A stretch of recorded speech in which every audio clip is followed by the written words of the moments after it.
the best convention ever? So,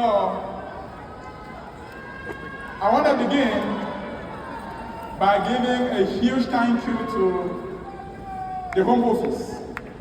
Because without the Home Office, we will not be able to do what we do every single day. Most especially to our leader, our president, Todd Buchanan, Susan Davis, for what they do every single day for us to be successful. We want to say thank you. Now, today, and this convention, it marks a special day in my life. It marks my 7th year of being in WFG. And in 7 years, I have led an incredible team. Do we have Team Legacy Star in the house?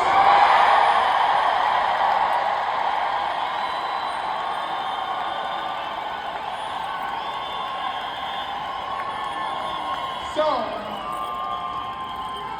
your story is a story that is only possible in the United States of America. It's a story that's only possible in WFG. Now, I'm going to highlight something. And it's going to be the big M. In 4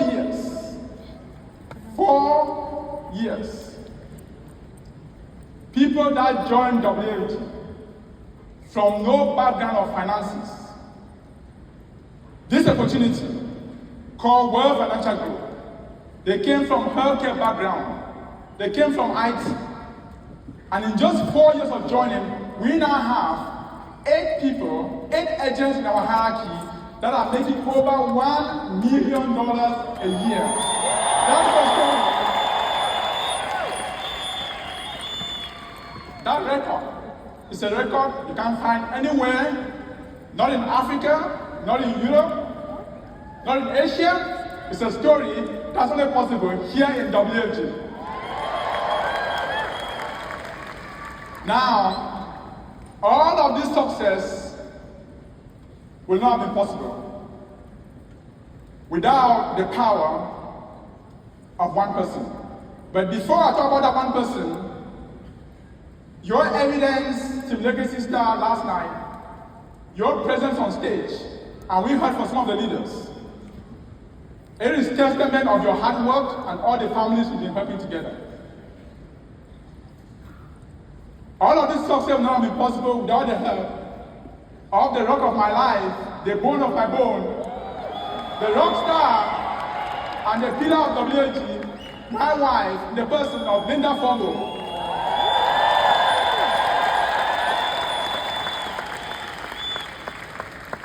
My name is Daniel Fongo, and I immigrated to the United States from Cameroon 23 years ago. My prior career was in nursing. So I was a nurse for 10 years, and I was a family nurse practitioner for 3 years. In these 2 roles, I worked 3 jobs to make ends meet. I was trying to get ahead financially, and things were tough. We were happy being nurses. We thought we were at the top, but we're not satisfied.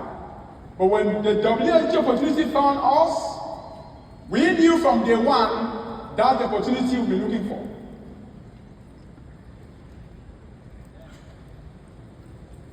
I want to ask all of you in here, do you want to be a champion? All right. If you are in WFG and this is your first 2 years, I'm going to tell you what it means to be a champion. So it's Thursday morning.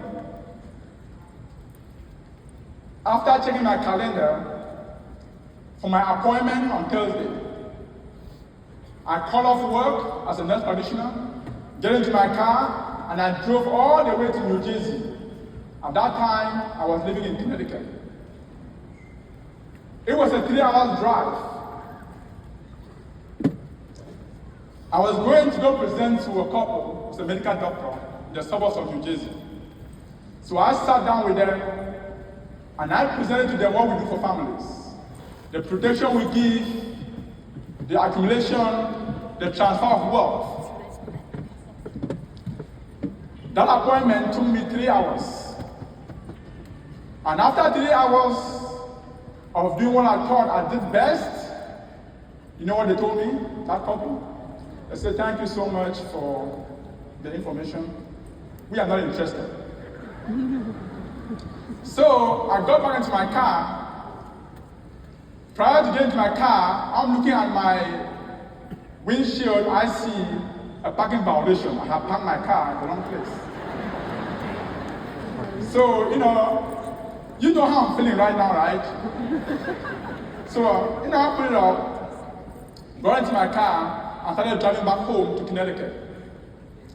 1 hour into driving, I had a police officer pull me over. And they gave me a speeding ticket. You wanted to get them fast. And then, 30 minutes later, I had a flat tire.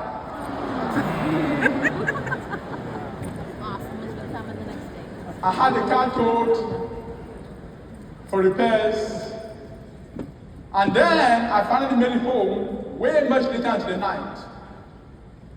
And then when I got home, I'm looking at my phone, I got a text message. It was a family that I had submitted a policy form. They were pending blood work for approval. You know what the text message read? It said, Daniel, we're no longer interested. Please cancel, we're not going to do any more blood work. And then, Friday morning, I'm waiting for pay cycle to hit. I got a $5,000 charge back. That didn't happen 1 time, 2 times, 3 times. It happened 19 times. So I want to prepare your mind because everybody sees the glory, but nobody knows the story. So I want to ask you one more time before I proceed.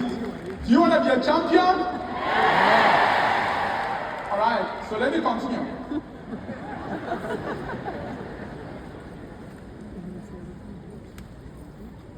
So what do you think I was going to do at this point in time? But there are 2 mindsets at that point in time. Let me tell you about the mindset of those who are going to lose. The mindset is called a fixed mindset. It's for those who don't want to learn. Here is what people that experience this adversity, and I promise you it's going to happen to you. It's going to happen to you, so I want to prepare your mind for what is coming. Those who have a fixed mindset, here's the thought process. Here's how they're going to feel. Here's what they will think. WFG business is not for me. I don't think I can win here. I'm a loser. Nothing good happens to me. I think the man upstairs is trying to communicate with me in a way that is anonymous. I think it's my forefathers, my uncles, my auntie, who are responsible because nothing good seems to happen to me. So then, what do? You quit. That's called a fixed mindset. That's called the mindset for people who don't want to win. Now, let me tell you about the mindset for champions. It's called a growth mindset. It's called a learning mindset. Because if you are going to win in WFG, you must tell yourself, I want to win. Every single success must first of all be won mentally. It's true for everything. It is called the subconscious mind. Everything you tell yourself, for it to happen, you must first believe it mentally. It is true for soccer. It's true for sports. If you're going to win a match, mentally you must first win that match. It is true for a war. If you're going to win a war, mentally you must first win the war. It is true for any examination, any test you write. If you're going to be successful at any examination, you must first pass the examination mentally. Because our subconscious mind is very, very powerful. It is the mind that controls everything we do. We all have it. It's empty. And then you fill it with information. Remember the mindset that says, I don't like to eat fish. I don't like onion because of the smell. That's what you're telling yourself. Then you start believing it. So if you want to have the mindset to win, you have to tell yourself today, I want to be a winner. That's the first success. Believe it and then get to work. So I'm going to tell you about the mindset of winners, champions, the growth mindset. So what would a person with a growth mindset think about the same scenario? I think my client was having a bad day. I think my client, I didn't do much of a good job. I have to go back and practice. I didn't answer the question they were asking me the correct way. Let me go back and prepare some more. You go back home and say, you know what, let me call my mentor and ask them and tell them how the presentation went so I can get corrections. It's called improving mindset. It's called a growing mindset because whatever thing you tell yourself is what you shall become. And then go back and repeat the process. So, if you are here, do your first 2 years, I want you to get ready. If you tell me you want to be a champion, that's what's going to happen to you. That's what it takes to walk up this stage. You saw what happened last night. You saw the champions walk up this stage. You've seen some of them speak today. That's what it takes to walk up this stage. It's called, you're going to have adversity, you're going to have challenges, but you shall overcome if you stay here long enough. So I'm going to ask you the last time, do you want to be a champion? Alright, I'm going to share with you the formula. So you are in a classroom, I want to learn a new language. And that language is called Swahili. Swahili is a language spoken in Kenya, Tanzania, Swahili, Burundi, Uganda, and many others. You want to learn a new language, right? And then you are in a classroom in America. And you've gone over a couple of series. And then the instructor comes one day and they call you up the front of the classroom. They start asking you questions. You don't know the answer. But you feel so humiliated because your classmates are watching at you. You can see that you're not doing it well. You feel so ashamed. You look at the teacher's face, he's furious because you're not performing to standard.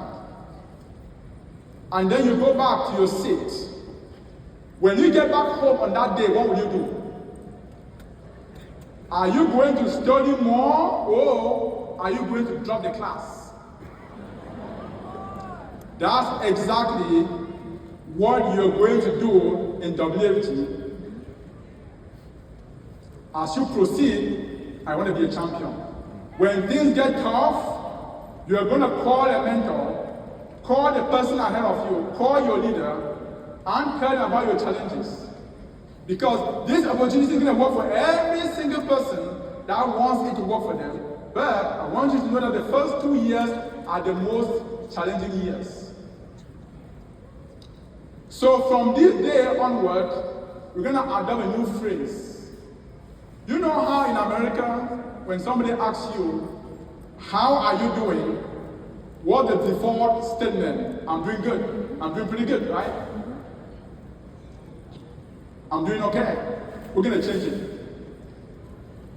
And we're going to repeat this phrase until when we come back next year, because every single person that is here today, we want to see you back next year.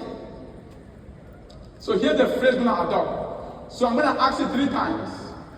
If I ask, how are you doing?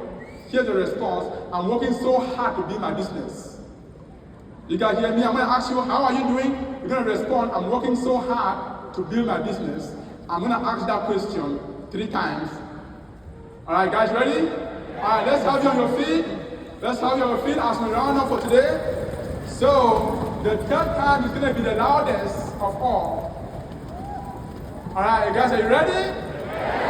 All right. How are you doing?